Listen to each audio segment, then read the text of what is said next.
Hello, everyone. I've received some questions from some of you over the course of the past week. And I think the question that you have, right, the most frequently asked one is, how do I write a conclusion?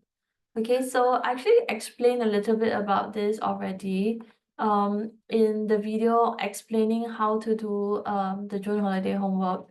Okay, but if you still need some help, then you can watch this video and it's going to tell you how to write conclusions. Okay?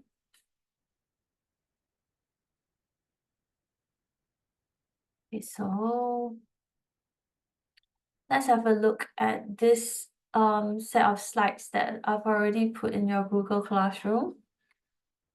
Okay, so over here we see a model answer. Okay, one of the better answers, okay, and it's from Jaden Wong.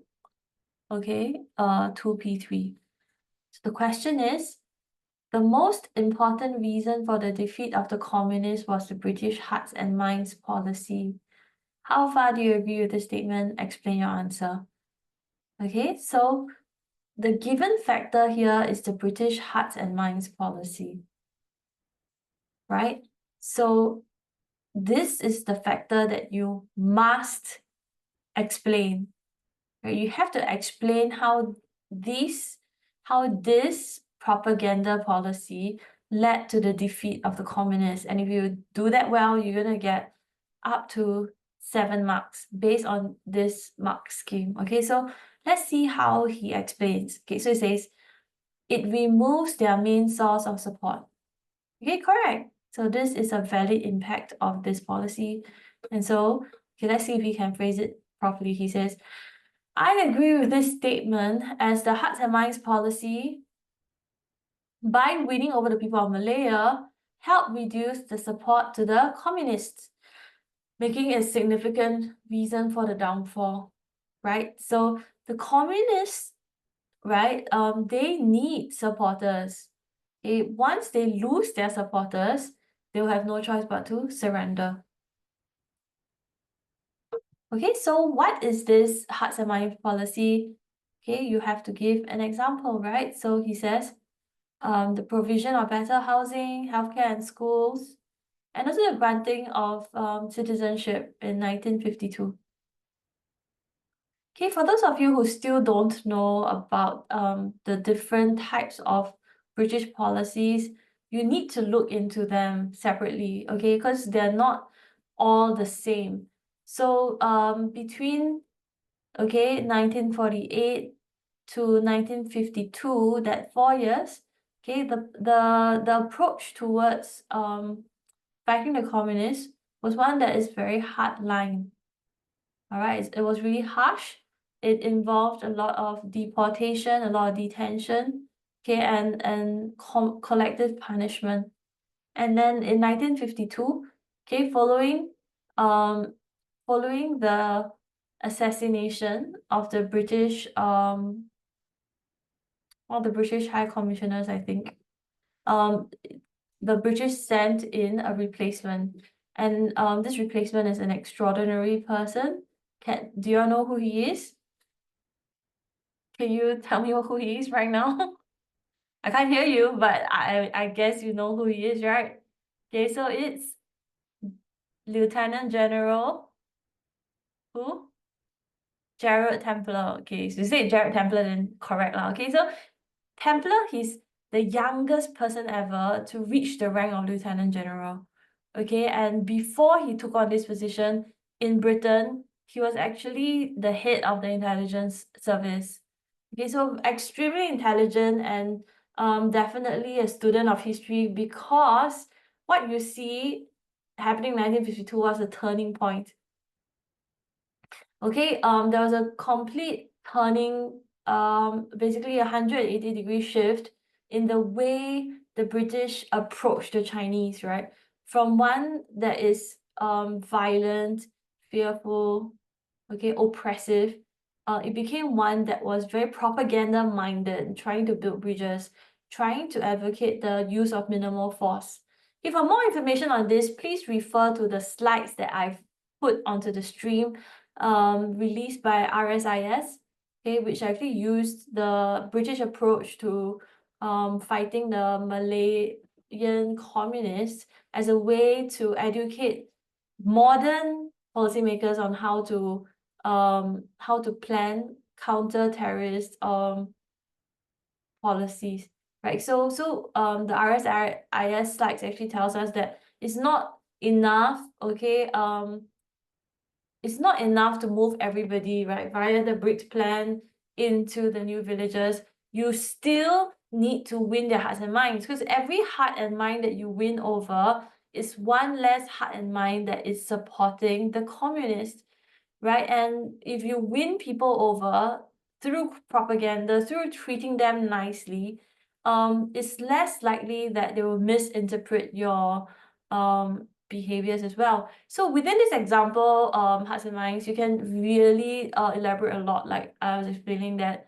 not only did they provide better housing, healthcare, schools, there's the white zones, right, where you know, a bit like Hwa Chong's exemption policy. If you exhibit sufficiently good behavior, you get to go to the white zones where there won't be curfews and life pretty much resumes as per normal, right? So there's that incentive to get into the white zone. On top of that, there's also the granting of citizenship that was discussed here. There was also okay, the screening of propaganda films, right? There was also compulsory Cantonese and other dialect classes for British officials, right? And also basic training on how to communicate your policies so that you can win over the people, right? So the result of this is that in 2 years, between 1952 to 1954, there was actually measurable, substantial shift in support, right, of even the Chinese themselves, right, in the new villages, from being very pro-communist to being pro-British, right? So as you can see, this policy is actually kind of time consuming. It took 2 years to actually have some results. Nonetheless, it's really good to establish that good relationship, because new villages are extremely exorbitant to sustain, particularly if you need to bring all the facilities there as well, right? And also, of course, make sure that you pay for the home guard, you pay for your British officials who are actually administrating this really huge new villages that accommodate about 500,000 Chinese people. Yeah, 500,000 is 500,000 people. Okay, so one day you're going to have to let them out.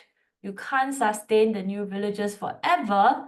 And if you can't win their hearts and minds before you let them out, they will just simply revive the communists or revive any anti-British efforts, rendering all your efforts a waste. Okay, nonetheless, it's important to also juxtapose this with other reasons, right, for the communist downfall.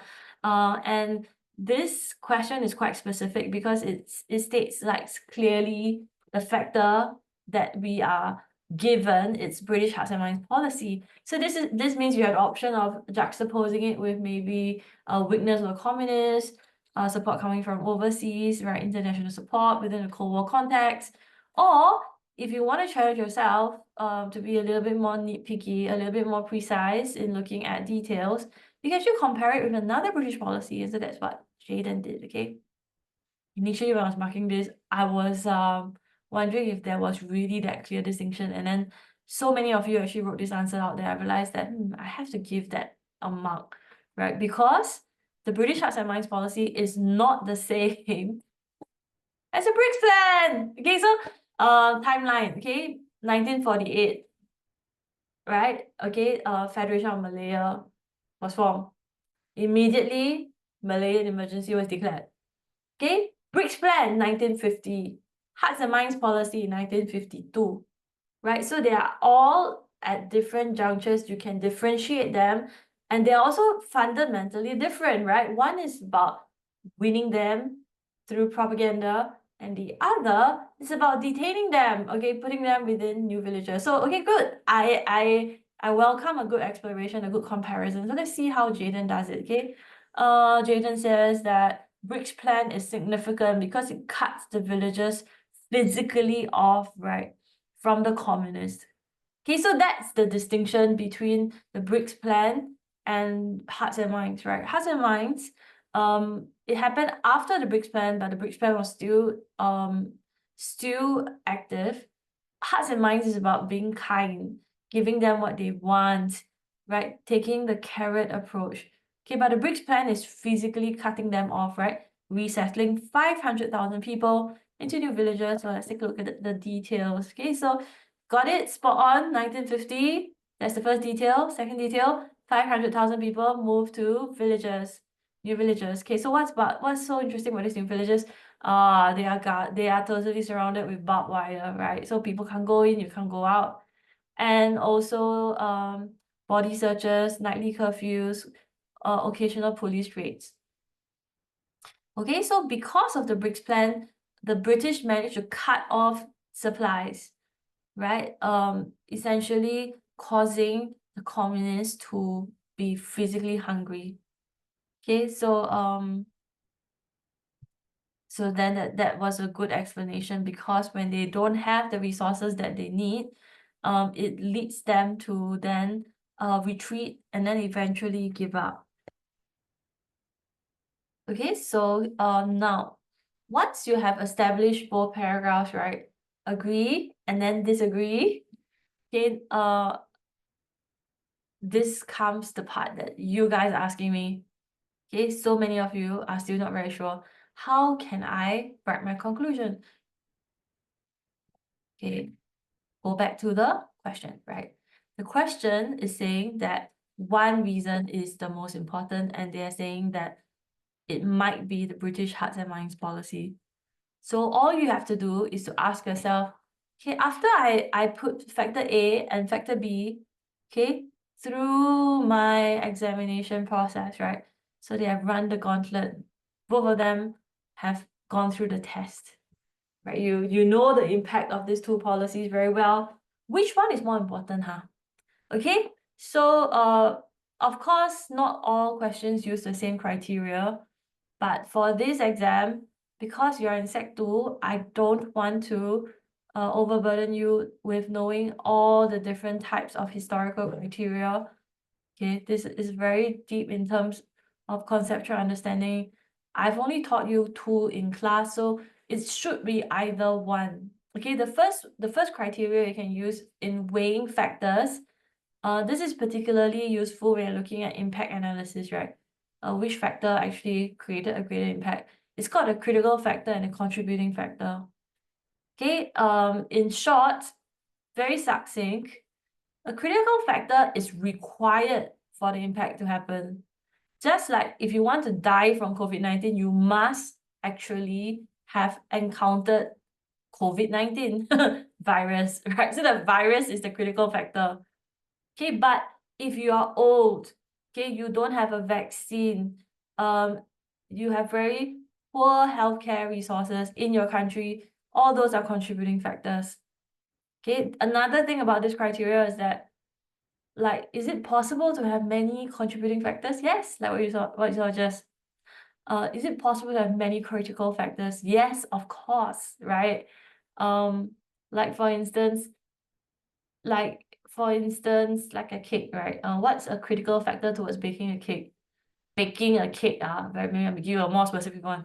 Butter cake. Okay, so butter cake. So I need butter, I need flour, I need eggs, sugar maybe. Okay, so those are all the critical factors. So you can always have many of each. What's more important for you to do is to, when you are looking at all these factors, to first decide, okay, which are critical factors, so you just put them all to one side. Which are the contributing factors, put them all to one side. And then you start through this process of evaluation, ranking all the factors, right? Yeah, so for A levels, that's essentially what you'll be doing. Upper secondary also. Okay, but for lower sec, we are just beginning that process of preparing you for this higher order thinking. So all you need to do is to weigh two factors. right? Factor A, factor B, which one is heavier? Right? So maybe you say that, hey, I think some people will say, I think that hearts and minds policy is more important, okay, because it secured the support of the Chinese in a very tangible and lasting way that it can outlast the existence of the extremely expensive new villages, establishing long-term relationship, right? So it's because this establishment of long-term relationship has already happened that the British successfully managed to isolate the communists and cause them to be defeated, right, in 1960. Okay.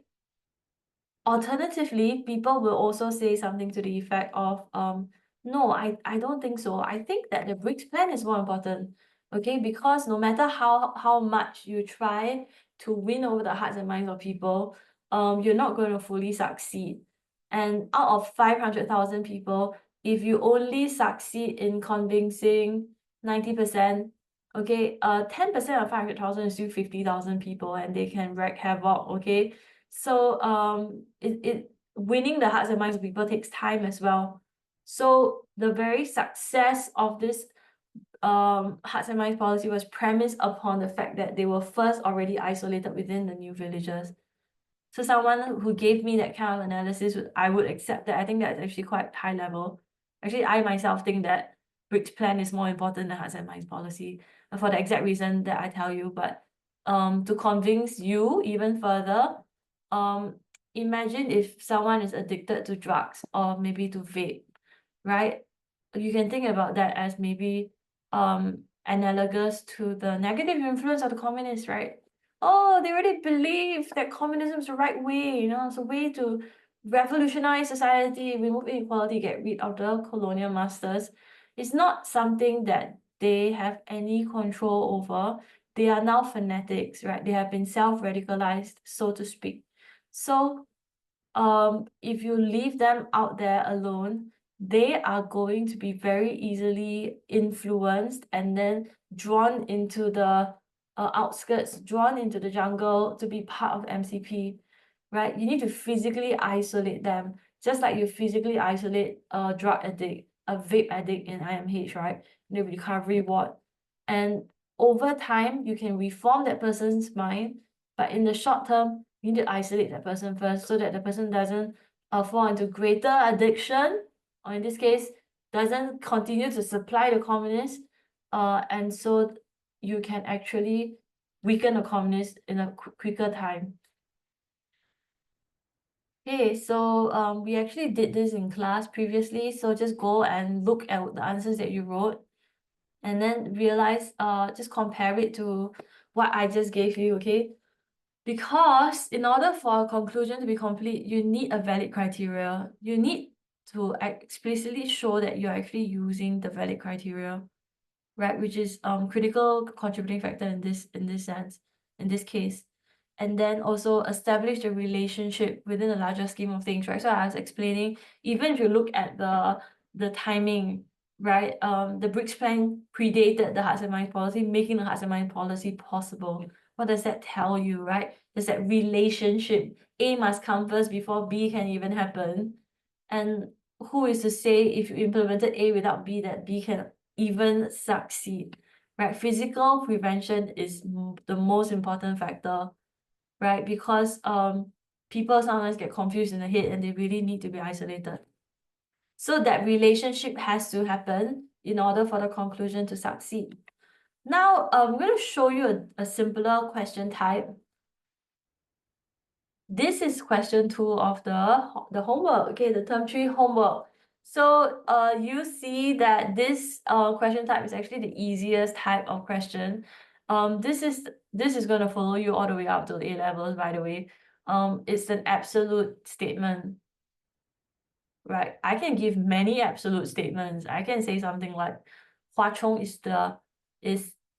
studying in Hwa Chong does nothing, okay, but good to the students. How far do you agree the statement? Okay, so you tell me, oh yeah, it's good. Being in Hwa Chong is really good, you know, studying here. You get to network with other talented young men. and then subsequently you have expanded curriculum, you don't even need to take the O-levels, things like that. Okay, but then if you can just explain one harm that studying in Hwa Chong has done to you, then you have successfully debunked the statement. Am I right?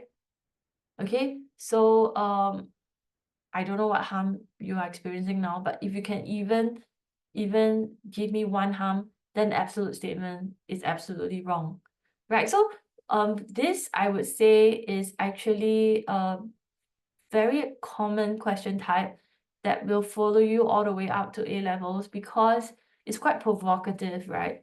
But then again, this kind of general statements or absolute statements do happen very frequently, whether it is conscious or in our subconscious, in human society, right? People are prejudiced in certain ways. They'll say that being in a gay relationship is nothing, does nothing but harm to our youth. Okay, so that is actually prejudice against homosexuals, for instance. Or you can say something like expecting women to be working mothers does nothing but harm to children, right? So when people make this kind of statements, when you hear it, it's a little bit jarring. But then, if I give you a few moments now to pause the video and come up with lots of absolute statements, I think you'll realize that they are more common than you think. Okay, many things also, right? Anything that's not giving any space for an exception is an absolute statement. And if that statement is being evaluated, like in this question, all you need to do, all your burden of proof is, right, all you need to do is to give one one solid point that contradicts the given statement, and then you have succeeded. You wanna see? So this type of question, when it comes out, is so much easier to get full marks as compared to a statement that makes you weigh the most important factor, okay, or weigh the more important factor. Or there's very fine distinction in terms of how those things are done. And don't worry if you don't know it yet. I'm just cascading it down for you at Sec 2. Okay, you're gonna have many more years ahead of you to work on this kind of questioning. Okay, so Aiden Chua from 2P3, okay, managed to answer this correctly. Let's see what he has written. Okay, so all of you know what Malayan Union is, right? Okay, it's the attempt to centralize government under the British after the Second World War. Okay, so it did nothing but harm. Okay, that's the absolute statement. Of course, this was quite jarring, right? It's quite jarring because you're like, what's so wrong about centralizing government to speed up economic recovery, right? Malaysia was in complete chaos, turmoil, made it so easy for invasion when the Japanese came to invade because there was no central government. We're doing this not to, in a way, cause widespread resentment, right? We're doing this to protect Malaya against other enemies and to help its economy recover. Okay, so saying something like that, maybe it's a little bit extreme. Okay, but then this is actually an opportunity for us to look if we can think of on the spot. Okay, if we haven't thought about it prior to the exam, but in the exam, think about it on your foot. Whether you can find one benefit. If you have even one benefit, then this statement is completely debunked. Okay, so let's look at the harm first, because the question states harm, so you have to look at the harm. My hint to you is that if you need to look at the long-term and short-term effects, right? Maybe this thing is harmful in the short term, but in the long term, it's good, right? Like for example, you take a vaccination, you take a vaccine, you got vaccinated, you got vaccinated. Okay, then you have to stay at home for a week because you're having fever. That's a short-term harm to you. Okay, but in the long term, what will you enjoy? Okay, you enjoy immunity. Aha. Okay, exams harmful in the short term. Yes. Okay, because you don't have social life, you maybe sacrifice a lot of your sleep time. I don't know. Exams harmful in the short term. Okay, but in the long term, it develops character, discipline, resilience. It develops knowledge, right? It helps us stay on course to learning as much as we can in a very short time. Okay, so not everything that you do actually benefits you immediately. But if you can see the long-term objective, the long-term benefit, then maybe you'll embark on it even if you need to suffer in the short term. So in my opinion, that would be a very good way of evaluating Malayan Union, right?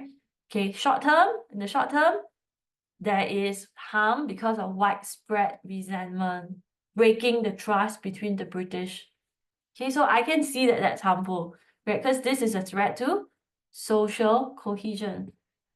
Okay, so I like the way Aiden has written this, so I'm just going to spend some time reading it. I don't hope you don't mind. So, Malayan Union was introduced. Okay, this is the elaboration, right? So you need to give a little bit of context to give equal citizenship rights. Okay, of course, the core of it is not about the equal citizenship rights, because if it was, then they wouldn't have given it up so easily, right? Okay, the core about it is to centralize control under one government, right? Under one governor. And it's not easy. You say, oh no, we want to continue with indirect rule, but who is going to be the Sultan General, right? The Malays themselves will have lots of infighting and they will not be able to decide who is going to be the Sultan. So if I had no choice but to decide one person to make all the decisions in the short term before I return power to the Malays, to the Malayans, obviously it will be easier to just have a British, right? A professional governor, someone who's been trained, educated, in economic recovery to helm this effort in the short term. Okay, so that should have been an elaboration, but this is not too bad. Because it does talk about what angers the sultans. Okay, so the sultans pressurized to sign this mass protest organized by UMNO. Okay, rally happened on the 1st of February. Okay, so very good. Okay, it provides a lot of the 5W1H, right? Who, what, when, where, why, how. Okay, what? Okay, these events deepen Malay suspicions, okay, causing political stability and delayed post-war recovery, as much energy, effort, okay, were divested or diverted, I'm not sure whether it's divested or diverted, one of them, to political opposition instead of rebuilding. Okay, so therefore, this erosion of trust between the British and the Malays actually led to the delaying of economic recovery and possibly also the delay of provision of essential goods and services for a decent quality of life, the people living in Malaya at that time. Clearly harmful, right? Oh my gosh, all these people, they're not rebuilding our tin and rubber sectors, they're there protesting, okay? Yeah, so it's actually quite a crisis because nobody's making money, and nobody's making money, how are they going to put food on the table? Okay, however, if you look at the long term, there's actually something good that came out of it because it introduced the concept and people actually had the taste of it, right? That, hey, maybe other races deserve citizenship. So even though, okay, under the Federation of Malaya, was more difficult than under the Malayan Union to get citizenship, it still was allowed, it was still permitted. And then in 1952, citizenship was granted to even more Chinese people, okay? So you can say that before the Union, Malaya was largely defined by ethnicity, and Chinese and Indians were excluded, right? They were treated as immigrants. However, thanks to the Malayan Union, okay, more non-Malays qualified for citizenship, and it actually laid the groundwork, the first steps towards creating multi-ethnic political cooperation, as you can see between UMNO, MCA, MIC in the 1950s. It's setting a precedence for what eventually became independent Malaya in 1957, okay, and independent Malaysia in 1963. Okay, so in this case, Aiden got full marks because he explicitly stated the criteria short-term, long-term, right? Short-term harm, okay, long-term benefits. And also, because the burden of proof isn't so great, you just need to prove there's one long-term benefit, then you debunk, right? You don't have to sit on the fence. You can just say the statement is untrue. Like for instance, for the first question, if you say that oh no, I don't think the hearts and minds of policy is most important. I think that Briggs plan is most important. Therefore, the statement is untrue, right? It's not partly true. Understand? If you don't understand, basically, if I say that something is blue, it cannot be white. If it's white, it cannot be blue, right? So, this laptop is blue. It is, okay, the laptop is blue. Okay, how far do you agree? Then I'll say, I disagree because, oh no, I agree because it's blue, right? Or if I say this is white, this laptop is white, how far do you agree? I disagree because it's blue, right? You can just disagree. And this is something that's going to follow you all the way until junior college, right? I remember when I was teaching at RJC a few years ago, there were many students who were also always saying things like, I agree to a certain extent. Okay, but then for us, we were really concerned about that kind of answer, because it's not impossible to agree to a certain extent, but it's very difficult within exam conditions to ascertain the extent. So you lay upon yourself an additional burden of weighing something in a very subtle and nuanced way that actually takes a long time, right? Whereas if you can just deal with the statement and say whether you agree or disagree, yes or no, right? The burden on your part is a lot lighter. And of course, as your teacher now, I have deliberately set all the questions and so all the assignments at a level that I feel that a Sec 2 person from Hwa Chong should not have any issue to answer, right? So but it's still important for me to tell you that, right? You have to be humble to accept that this very short 1.5 hour exam actually doesn't give you that much time.